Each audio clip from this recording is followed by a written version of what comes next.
Very happiest day.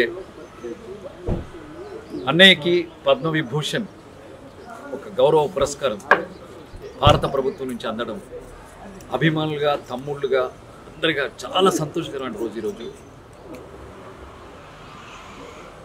మనం స్వాతంత్ర్యం సంపాదించుకున్న తర్వాత మన దేశాన్ని ఎలా పాలించుకోవాలని ఒక రాజ్యాంగం రాసుకొని ఒక సుపరిపాలన ఎలా చేయాలని మనల్ని మనం నిర్మించుకున్న రోజు ఈరోజు.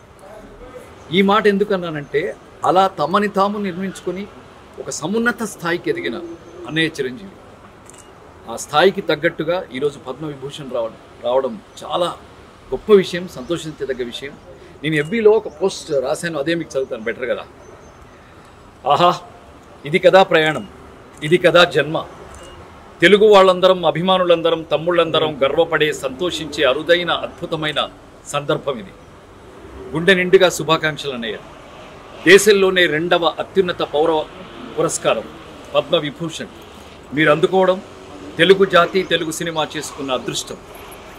ఒక సమగ్ర చిత్రానికి, సమున్నత శిఖరానికి, సదాశయ ప్రయాణానికి, సచ్చీల సంస్కారానికి, సముచిత సమాధానానికి, సమయజ్ఞత మూర్తిమత్వానికి, కృతజ్ఞత ప్రతిరూపానికి, మా అన్నయ్య చిరంజీవికి, మా మెగాస్టార్కి, మా గుండె గదుల అపురూపానికి, వినయభూషణుడికి, విజయభూషణుడికి పద్మవిభూషణ్ గౌరవం దక్కడం అద్భుతం, ఆనందం. లవ్ యూ అన్నయ్య, లవ్ యూ సో మచ్. దీనిపైన ఇంకొకటేదో ఉంటుందట, అది కూడా వచ్చేస్తే మేమందరం ఆనందిస్తాం, గర్వపడతాం. Love you so much.